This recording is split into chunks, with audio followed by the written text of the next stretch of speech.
O governador de São Paulo, Tarcísio de Freitas, lançará, em parceria com o prefeito Ricardo Nunes, um novo plano para tentar solucionar o problema da Cracolândia.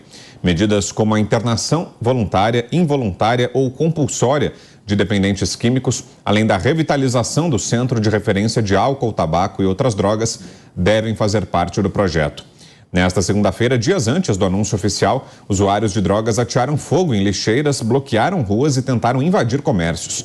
A Guarda Civil foi chamada e dispersou o grupo com bombas. O que está achando, Pavinato, dessas primeiras medidas aí que devem ser anunciadas? Olha, isso é muito importante. Nelma, presta bastante atenção, Nelma, porque o que eu vou falar aqui precisa ser compreendido, porque tem se falado muita bobagem sobre esse assunto, e esse é um dos assuntos mais sérios que a cidade de São Paulo enfrenta nas últimas décadas, que é a Cracolândia, que todo mundo mexe, mas ninguém resolve. Como é que funcionava no Brasil a questão do viciado em drogas, entorpecentes, em toxicômanos, como dizia a legislação, como diz ainda em partes? Quando uma família tem alguém viciado em drogas, ela podia requerer a incapacidade relativa dessa pessoa e levá-la a tratamento para tentar se curar desse vício. O que aconteceu é que, veja, a psiquiatria é uma área da medicina. Mas a psiquiatria é uma área nova da medicina. Ela começa a se desenvolver com a Revolução Francesa, no século XIX. Mas ela só se firma como ciência médica no mundo na década de 1950. Até 1950, então, a psiquiatria era vista com desconfiança. Eu não sei se vocês sabiam, mas o conto O Alienista, do Machado de Assis, ele foi uma crítica à instalação da cadeira de psiquiatria na Faculdade de Medicina da Universidade Nacional do Rio de Janeiro. Era tão mal vista a psiquiatria que Machado de Assis fez essa crítica através do conto Alienista. A psiquiatria, então, ela só se sedimenta como uma ciência médica a partir da farmacologia. Ou seja, quando eu ingiro alguns medicamentos, eu tenho algumas reações na minha psique, no meu comportamento.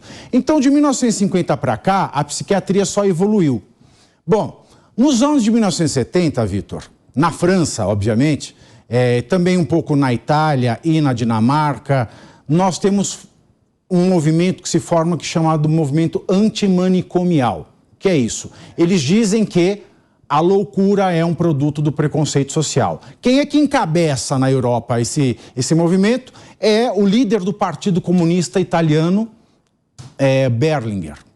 Berlinguer, ele encabeça, então tem todo esse movimento que fica incrustado na militância comunista italiana, de que a loucura ela é um preconceito social, portanto, abaixo os manicômios, abaixo os psiquiatras, abaixo os tratamentos. Só que de 1950 para 1970, a psiquiatria evolui pouco, mas de 1950 para 2015, ela evolui muito, ela já passa a ser inquestionável. Mas o que acontece no Brasil? O Brasil é um país atrasado.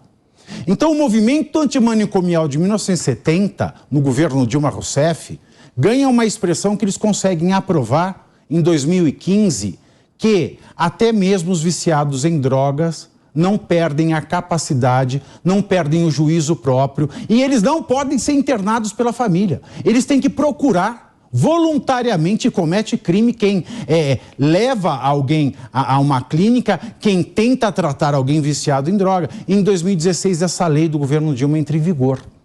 Então, a partir de 2016, ninguém que fica na Cracolândia podia mais ser retirado nem pela família, nem pelo Ministério Público, nem por agentes de saúde. E a esquerda começou no Brasil um movimento chamado Craco Resiste, que diz que aquelas pessoas estão lá porque elas escolhem, aquela é a dignidade delas.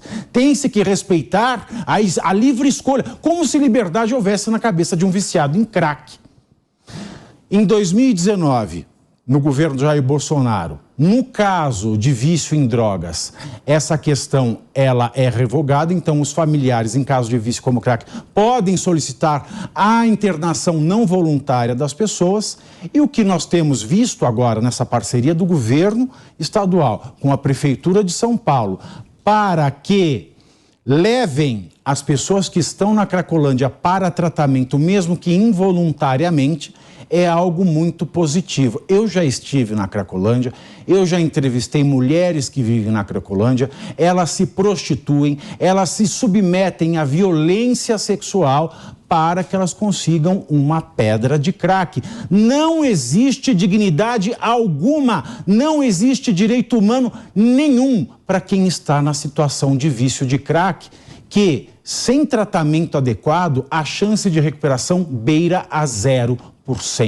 Portanto, só há que se louvar essa iniciativa e tomara que ela não seja barrada, empecilhada por membros do Ministério Público ou políticos ideologicamente motivados. Concorda, Kobayashi? É bem-vindo esse aval às internações compulsórias? Sim, é muito bem-vindo. O problema da Cracolândia é um problema de 30 anos em São Paulo, no centro de São Paulo, né?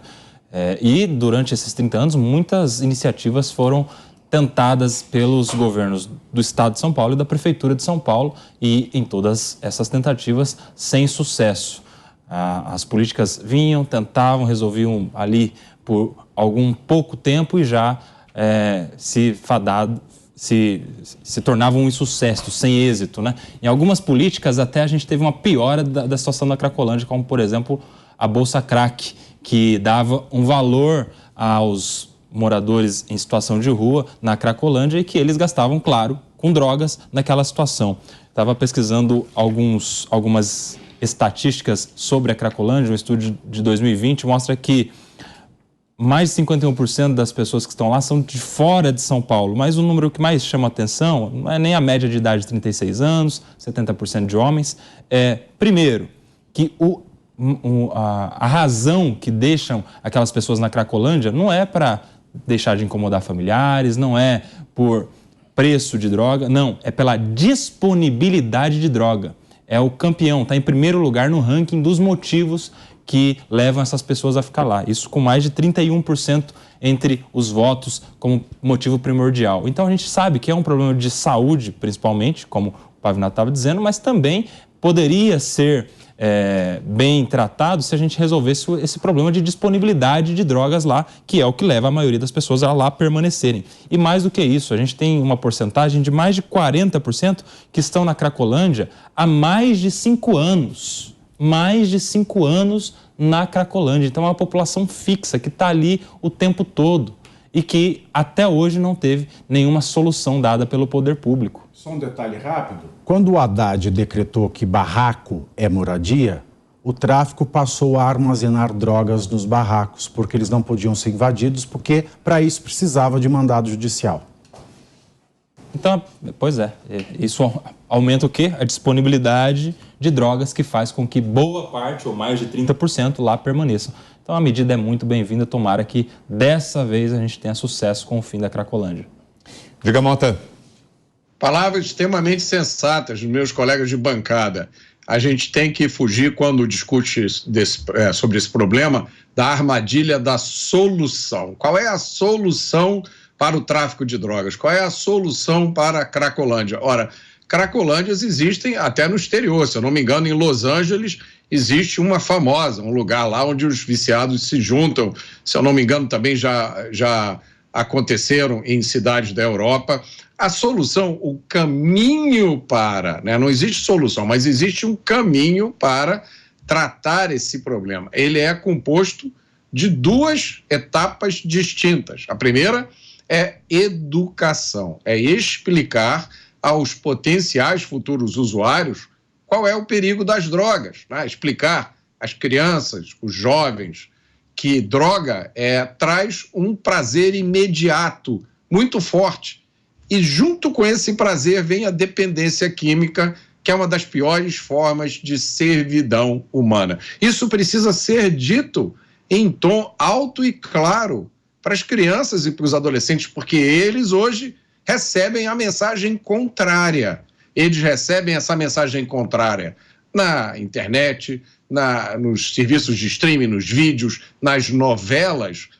A mensagem que eles recebem é que a droga é uma coisa glamurosa, é descolada, é parte de um estilo de vida. Então, a primeira etapa para acabar com as cracolândias, impedir que surjam novas, é educar, explicar a quem pode vir a ser usuário os perigos das drogas. E a segunda, o Kobayashi bateu com o martelo na cabeça do prego, é acabar com a disponibilidade ou reduzir ao máximo a disponibilidade das drogas. Isso se faz combatendo o tráfico de drogas, com legislação e com um sistema de justiça criminal que efetivamente punam essas pessoas. Mas o Brasil está indo na direção contrária.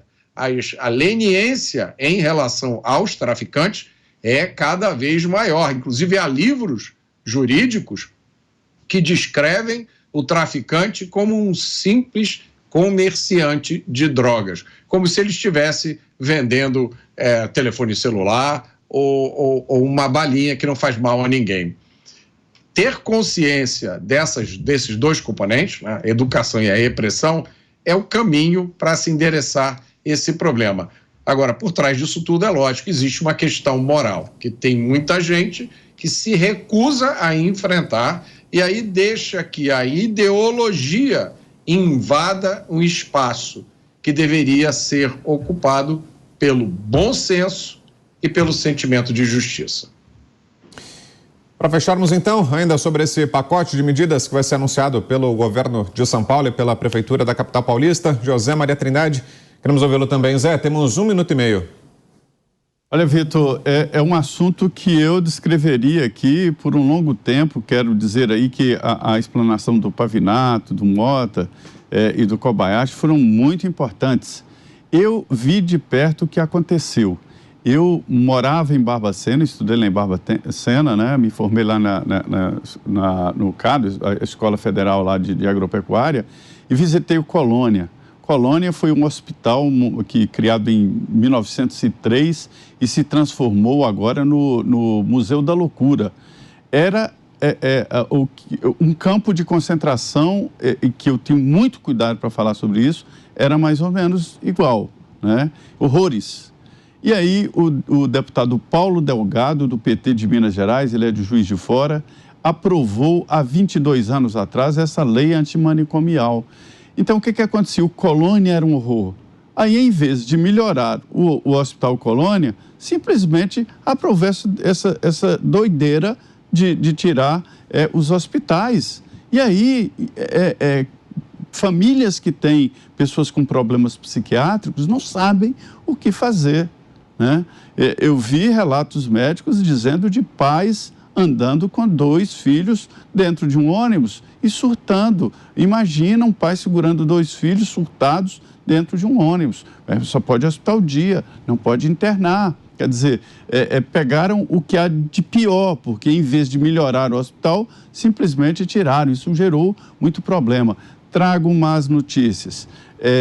Cracolândia não é uma situação só de São Paulo. Hoje eu vi o Paulo Zilkowski, que é o presidente da Associação dos Municípios do Brasil, ele me mostrando dados. Hoje, toda cidade tem a sua Cracolândia. Cidade de 20 mil, 10 mil habitantes tem a sua Cracolândia. É um problema nacional, é uma epidemia. Então, são coisas diferentes. No governo Bolsonaro foi colocada em prática aquela lei do Osmar Terra para lidar com